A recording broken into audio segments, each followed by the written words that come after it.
The COVID-19 surge is here, and it threatens to sweep across the rest of the country soon. We'll talk about how much of the U.S. now is under lockdown, much of the world under lockdown. How is the race to get ventilators going here in the city and across the country? Plus, we'll talk about the $8 trillion that Larry Kudlow says is going out with this new rescue package, and everything else you need to know about what's going on right now, coming up on the Buck Sexton Show.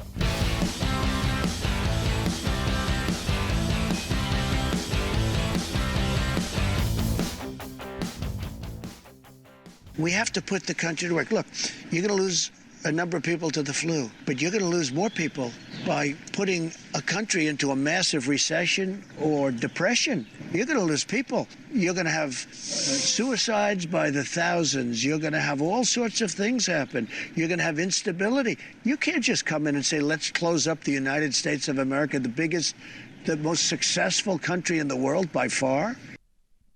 Welcome to the Buck Sexton Show, everyone. We are now in week 2 of quarantine. We are, I think, 7 days away from the 15 days to stop the spread. We have all the updates for you on where this stands in different cities, counties across the country, what hospitals are already starting to feel the strain, what's going on around the world, what the Chinese government is saying about this. The package that looks like, as I go to air, is going to pass soon, although how soon I can't quite tell you. It may already be through by the time you hear this, but there's agreement, they've said, on this $2 trillion of direct cash payments and then $6 trillion of injection lending into the economy by the Fed, by the federal government. And so now we have to look at what the status is of this effort to get ahead of of this pandemic, and how are we doing with regard to that. And I'm also going to promise you right now, we're going to take a little bit more of a deep breath, at least in the third hour of the show. We got to talk about just how things are going. We can't just allow ourselves, and this is not just for me, as I'm doing this show, I'm doing 4 hours radio a day. It's mostly coronavirus all the time. It's the biggest story in the world. No one doubts that. It's far and away the most important issue facing humanity right now. It's not a political issue. It's not a national security issue. It's an everything issue altogether. But we'll try to take a collective deep breath later on in the show, and I'll share with you some things I'm reading, some things I'm seeing, talking to folks.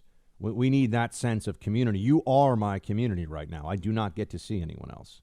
So the team matters in a way that is unprecedented in that sense, because I rely on all of you for human connection and contact with the outside world. As I am here behind pandemic lines in the middle of New York City, the place that is the worst hit of anywhere in the country and has the third most confirmed cases of any area of similar size in the world. So this is very troubling. Well, the U.S., I think, is number 3 on the overall list. I'd have to check and see where just New York alone is. But you have a massive spike here in cases. But you notice the president yesterday, he did a virtual town hall. He did a press conference. And you can basically count the hours until you start to see certain members of the media who are not going to lessen any of their partisanship right now. You can basically count down until they start saying that Trump, Dr. Fauci, they're spending too much time informing the public. That's what we'll be told. That they're doing too much of this press conference stuff. And you know what a large part of that push will be, assuming that it happens? I think you'll start to see media criticism of, is this the best usage of Trump's time? Is this the best usage of Dr. Fauci's time? And remember, this comes days after Fauci wasn't at one press conference, wasn't at one of these task force meetings that they've been holding where they answer questions and tell people what's going on. And where's Dr. Fauci became this trending issue. Where's Dr. Fauci? People were very, very concerned all of a sudden.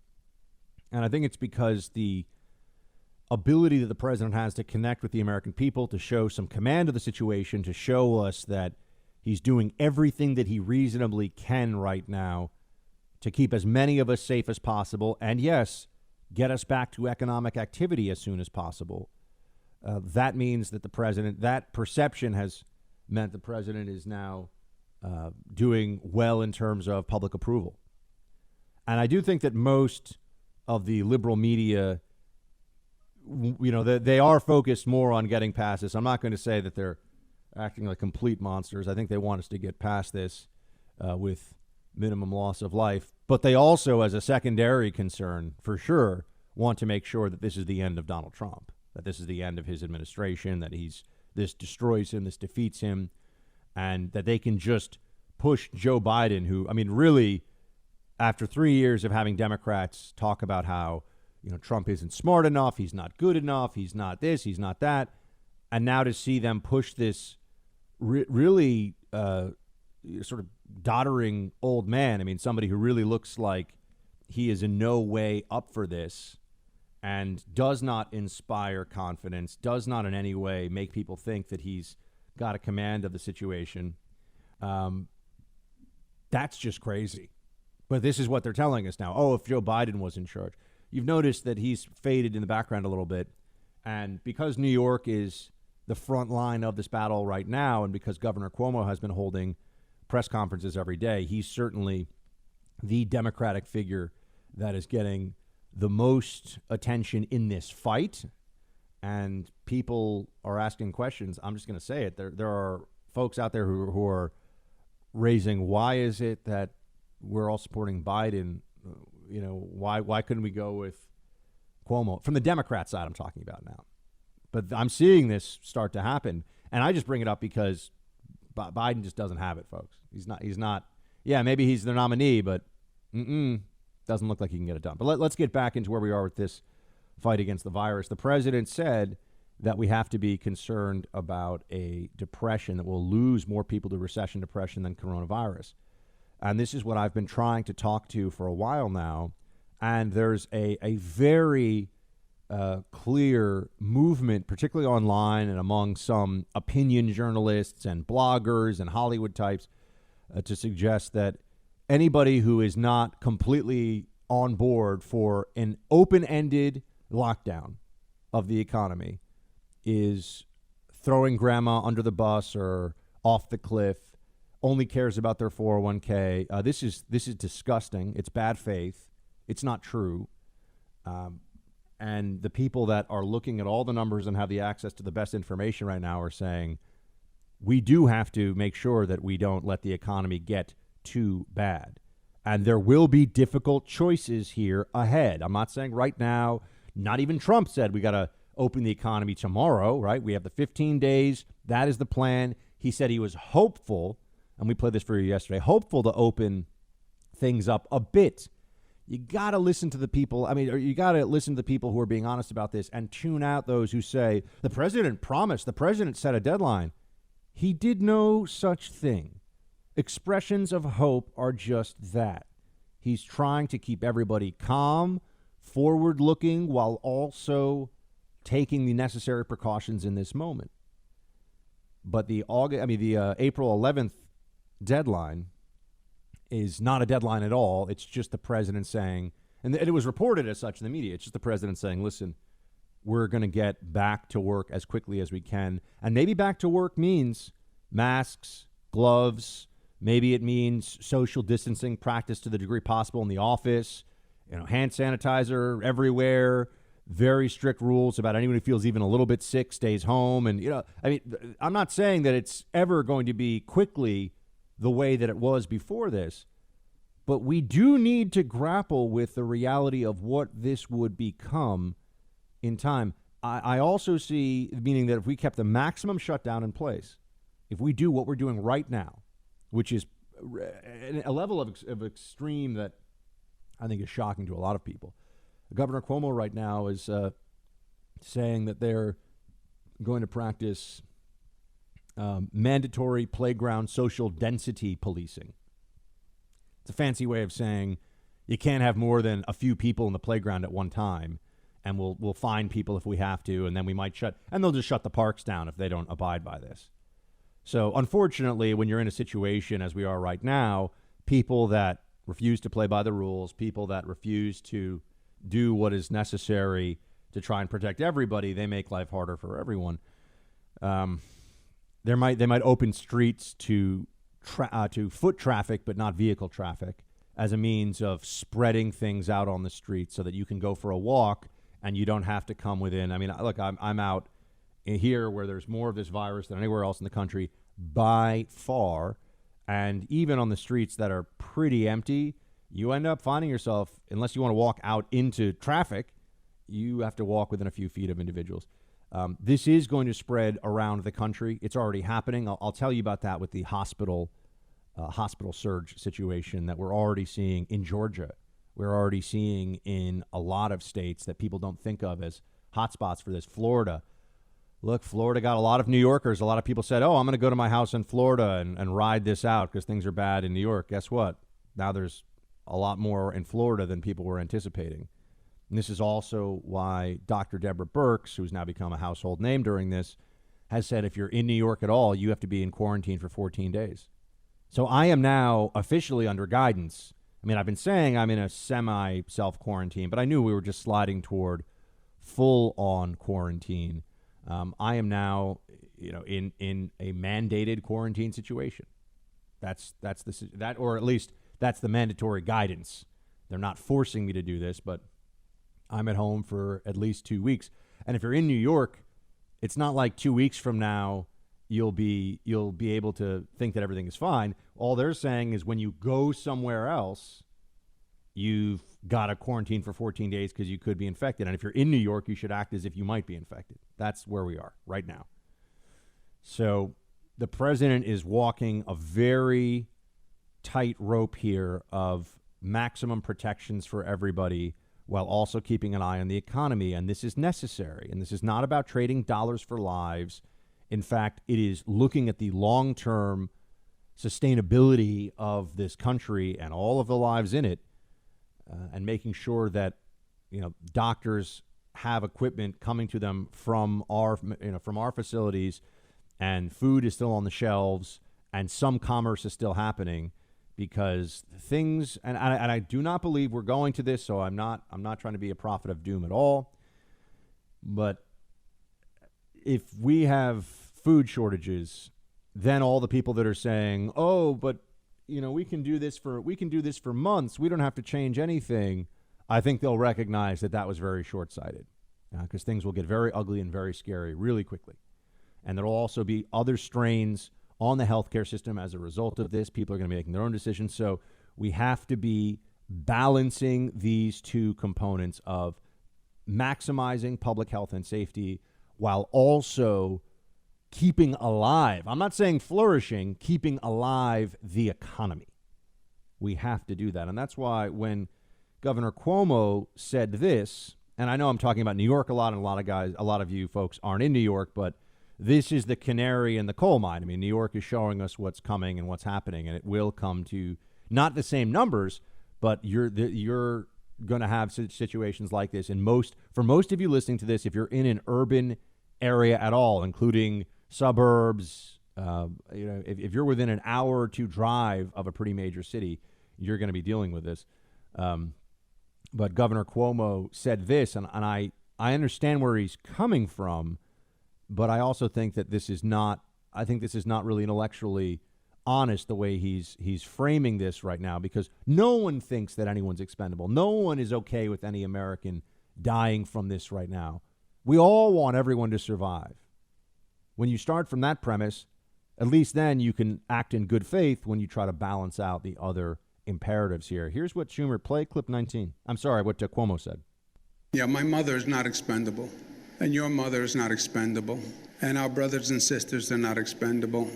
And we're not going to accept a premise that human life is disposable, and we're not going to put a dollar figure on human life. The first order of business is save lives, period, whatever it costs. Now, I also don't believe it's an either or. I believe you can have an intelligent, refined public health strategy. You talk about risk stratification. You can have people go to work. You can test people and find out that they are resolved from the virus. Let them go back to work. You can have younger people go back to work. You can have an economic startup strategy that is consistent with the public health strategy. It's smart. Now, notice how he says we'll do anything for health. for every single life. We'll do anything. And then he says, but, we're going to have risk stratification. That's a fancy way of saying we're going to have to make some tough choices. This is going to be imperfect. And there's going to be escalation of risk on either the economic side or the spread of infection, which also means loss of life, because there is a percentage of people that get infected that will die from this. So he's saying, effectively, we're going to balance this out as best we can.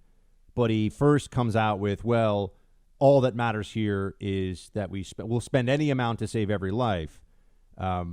If you really did that, you would end up losing a lot more lives because you would destroy the entire system that's supposed to support the effort to fight against the virus. Right? I know this gets into a bit of ethics and philosophical struggle, but we all need to be clear-headed about there are no perfect solutions here. There's nothing that's going to keep everyone alive. There's nothing that's going to make the economy roar. We are going to have to be looking at this day by day, by the numbers, by the metrics, and make tough calls. But if we make them together, and if we're honest about what's going on, and we keep in mind our most fundamental human principles, but also our view to the common good, the common welfare, we're going to come through this better than it feels like we will right now. That is my hope. I do not make predictions right now. But I also think you need to be on the watch for demagogues anyone who is promising you that we can go back to some degree of economic or a greater degree of economic normal without increased risk is wrong. And they may be lying to you, because the pandemic, this disease is not going away before we have a vaccine. It's not going away. So for the rest of this year, this is what we're dealing with. This is where we are. But we'll fight and we'll get through.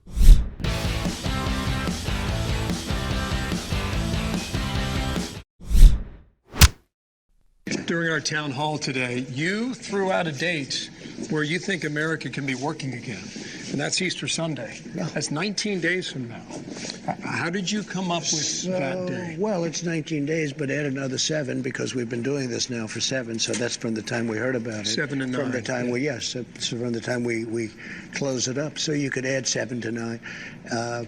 Look, Easter's a very special day for me. And I see it's sort of in that timeline that I'm thinking about. And I say, wouldn't it be great to have all of the churches full? The churches aren't allowed, essentially, to have much of a congregation there. And most of them I watched on Sunday online. And he was terrific, by the way. But online is never going to be like being there. So I think Easter Sunday, and you'll have packed churches all over our country. I think it would be a beautiful time. And it's just about the timeline that I think is right. It gives us more chance to work on what we're doing. And I'm not sure that's going to be the day, but I would love to aim it right at Easter Sunday. So we're open for church service and services generally on Easter Sunday. That would be a beautiful thing. It would be. He's expressing hope. He is not making a promise.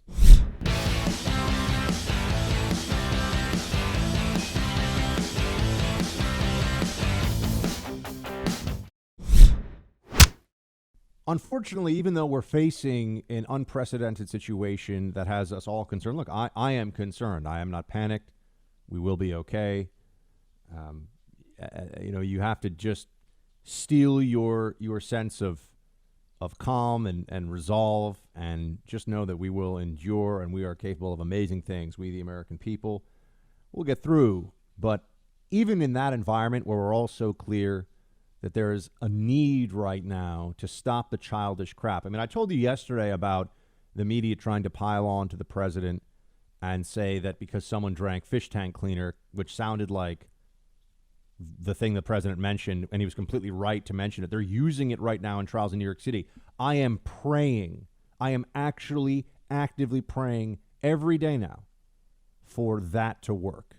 Because even if it brings down, let's say, mortality rates for those who are hospitalized by 50% and gets them out of the hospital, 50% sooner, that would be miraculous right now, because it would do so much to relieve the strain on the hospital system, which I will be talking to you about in just a moment. But it's frustrating because at this point in time, there are still those who are looking at things from the lens of what was true months ago about how we should approach one another, how we should deal with one another, what we should say about politics, what kind of gamesmanship and other nonsense is acceptable. And it wasn't acceptable then, but I mean, it's really unacceptable now. and you have a Biden super PAC that's already on the offensive against Trump. Now, I know there's a presidential election going on, but, while we're doing the 15 days, there are times when you put things aside. I remember back during the financial crisis, right? Didn't McCain stop campaigning for a week or two? Now, some people thought that was grandstanding, but there's a legitimate case to be made in a situation like this, for sure, where there are quite literally thousands of lives at stake. That you can put aside the petty partisan squabbles and move on to something else. But no, right here in the middle of the 15 days, we have to hear from Joe Biden and Joe Biden's super PAC. And here's what they have to say about the Trump response to coronavirus. Play 17. Crisis comes to every presidency. We don't blame them for that. What matters is how they handle it. Donald Trump didn't create the coronavirus, but he is the one who called hoax, who eliminated the pandemic response team, and who let the virus spread unchecked across America. Crisis comes to every president. This one failed. That's just disgusting. It's not true. It's not right.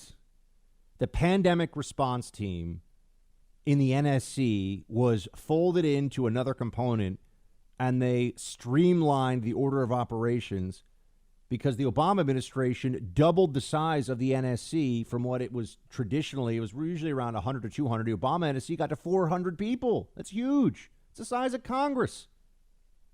And that's remember, it's not like the NSC is the NSC is just an advisory body to the White House, to the president on these matters. The president still has the chairman of the Joint Chiefs of Staff, still has the 17 agencies of the intelligence community, still has the NIH, still has the CDC, still has more federal agencies, FDA, more federal agencies than anybody can even name or remember, including people who work for the federal government, which I used to. And they act like, because they had a few people that they moved over into a different component within the NSC. It's just pathetic. Does anyone really think that the National Security Council had a couple of people that, what were they going to do? Overrule the CDC? Say, no, you can't make your own test, CDC. We're the NSC pandemic response team. This is ridiculous. Called it a hoax? That's a lie. So Joe Biden's ad is a lie.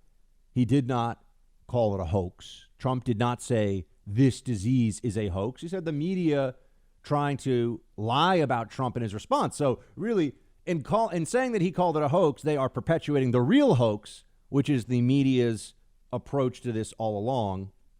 And the great example yesterday of chloroquine phosphate, where all of a sudden that's Trump's fault.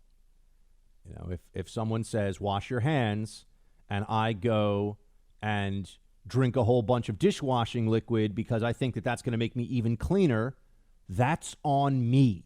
That's not on the health experts that say, wash your hands. But that Joe Biden ad is just indicative of the whole mindset right now, which is anything to get Trump is justified. And none of us really have to think about what's fair in our assessments of him and how should we really be thinking about the way forward with this president. Instead, we should be whining, complaining. He doesn't know what he's doing. Meanwhile, Nancy Pelosi is holding the $2 trillion rescue package for the American people so they can pay their bills and buy groceries. She's holding that hostage. And now it seems that once again, the mythology of Nancy Pelosi's legislative brilliance, a master legislator, I believe, as she once called herself, the mythology around that is entirely a media creation. It's like RBG. It's like Ruth Bader Ginsburg's unbelievable hardcore workouts. She's a little old lady who can barely move her arms and legs during most of the exercises she's doing. And I wish her good health, and I hope everything is cool for her for a very long time. But I'm not impressed by her kettlebell swings. And it's really weird that the media pretends to be. But this is a cult they created, the cult of RBG, because she's now so essential to mostly the abortion industry in this country. That's what they view her as, a big protection of that. And we'll talk about Planned Parenthood. And Nancy Pelosi and how this all comes together, but it all comes full circle. But Nancy Pelosi's legislative brilliance, her tactical skill, that's all a media creation. Nancy Pelosi approaches politics from the perspective of somebody who has no ethics and is cunning. That'll work in a lot of contexts. That'll get you very far. It actually gets a lot of people in the media business very far, including some conservatives, by the way. But that's the way, that doesn't mean that you should be admired for this, right?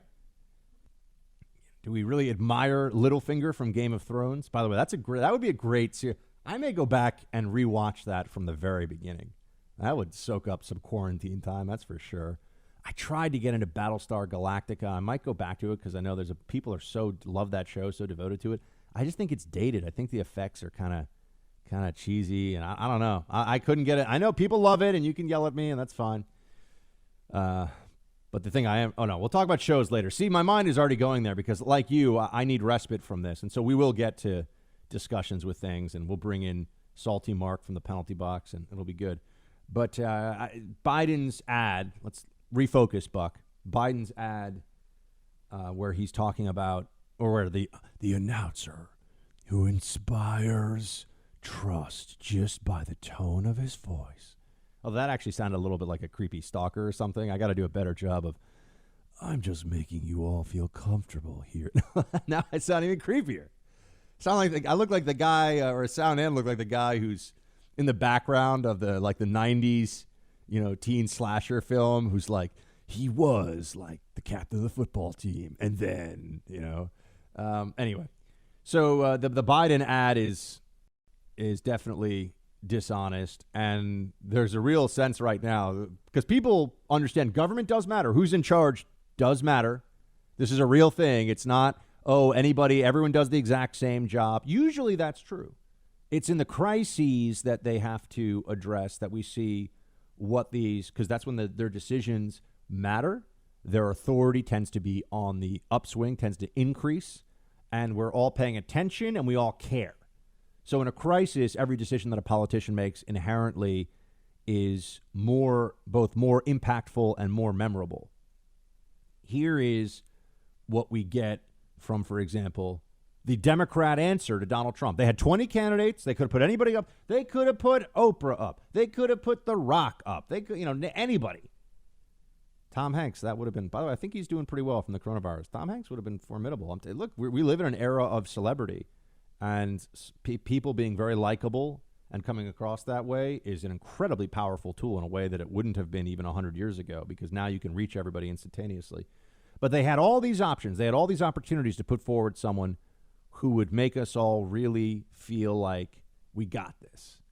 And instead, and put aside whether or not you think Trump is doing a good job, which I think solid number, 60% of Americans overall, I believe, think he is doing a good job, according to Gallup. They offer up this guy instead. Play clip 11, please. Are you at all concerned, as Trump said, that we cannot let the cure be worse than the problem itself? We have to take care of the cure. That will make the problem worse no matter what. No matter what. We know what has to be done. We have to take care of the cure. That will make the problem worse no matter what. No matter what. I need a nap. I mean, this guy is not up for this. And the Democrats know it, but they're so orange man bad. They hate Trump so much that it just doesn't matter to them.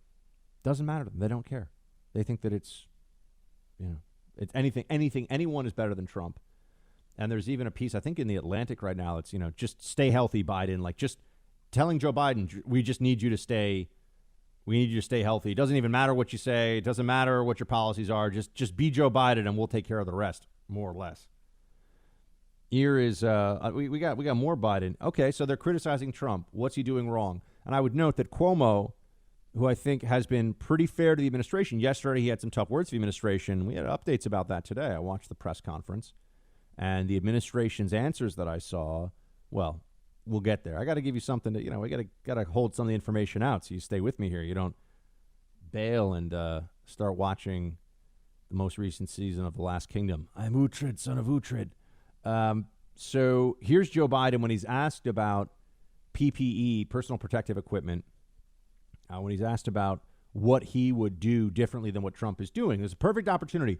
Show us, blue-collar Joe, show us why you would be better than the president of the United States at handling this. And here is what he does. Play 16. If you were president, would you have enacted that? What would you be demanding of industry. I would have enacted a long time ago, Jake. I think it was 3 weeks ago I pointed out that the president should enact this. It should have been enacted months ago. This is a position where we know what's coming. All you got to do is look around the world. Every morning I'm on the phone for about an hour and a half with all the health experts on my committee, all the people working with me. They've been pointing out, I wish I had the graphs here with you. You see them, the spike in U.S. cases are going like this. It's now surpassed what it would be if we continue on this path, what happened in Italy.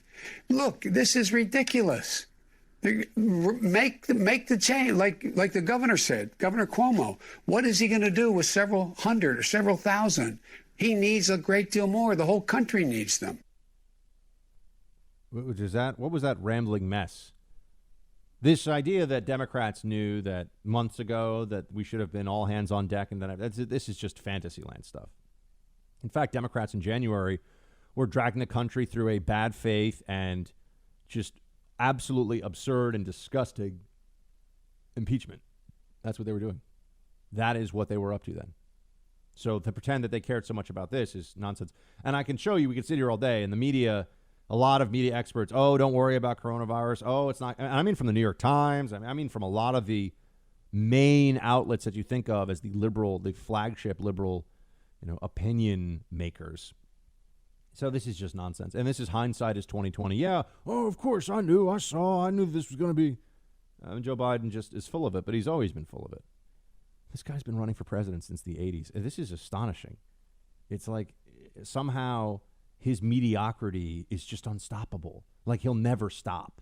I mean, he's obviously been stopped because he's lost a lot of efforts to be president in the past. But I mean, his endurance seems to be the primary selling point that he has to be president. Endurance and longevity in politics. He's been around forever, and he just keeps on coming.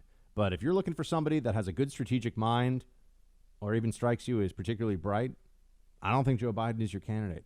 And I don't think Joe Biden would be doing a better job right now handling this crisis than Donald Trump. And people are saying otherwise. It's wishful thinking.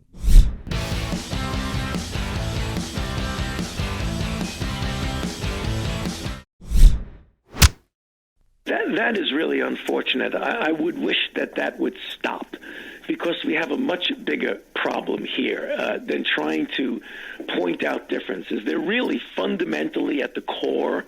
When you look at things, there are not differences. The president has listened to what I have said and what the other people on the task force have said. When I've made recommendations, he's taken them. He's never countered or overridden me. The idea of just pitting one against the other is just not helpful. I wish that would stop and we'd look ahead at the challenge we have to pull together to get over this thing. I don't think this is minor at all. I criticize the media while we're in the midst of this pandemic, and I think it's necessary to. I think it's necessary to put out the counter narrative to what they're doing to increase public awareness and with it public pressure on the bull crap that they're doing all the time. Here is Dr. Fauci, who is the infectious disease expert that the whole country, Dr. Birx and Dr. Fauci, watching every day on TV, the expertise, not just that they possess, but that they represent, because they have teams of people that are looking at all this, crunching the numbers, and bring decades and decades of experience in the field of epidemiology and risk management and disease outbreak management. He is telling people right now the media's crap needs to stop. He's saying it too. And he doesn't seem like, look, if I had to guess, I don't think Dr. Fauci's a Republican, okay? This is not a partisan thing. He's just like, stop the games. Stop trying to create a rift between me and the commander-in-chief. He is saying it. Don't forget it. What I'm telling you, Fauci is telling you too. So it's clearly true that they're being reckless and irresponsible at a time of maximum psychological, economic, and even physical vulnerability from the disease itself in this country. The media is being irresponsible. They're a disgrace. They're disgusting. And this is why I'm happy to see in the polls that at least Republicans trust the media to give them information about this. I think it's Republicans have 18% of Republicans think the media is doing a good job in being fair and covering this. That's the poll that I saw today. And I think that's 18% too high, but at least a vast majority of us realize that no, they haven't decided to be more responsible. They haven't decided that they're going to do everything they can to put aside the games and the nonsense while the country is really in jeopardy. You know, if the nation right now, it's like we're all in the hospital, and these morons in the media are showing up and saying, you know, hey, are you gonna have a party next month? You know, or are you gonna go outside next? It's like, shut up and let us do what is important, media. Bring facts or close your mouths. That's what they need to do right now, but they won't do it. The journos won't. I'm not even talking about the opinion people. I'm talking about the journalists.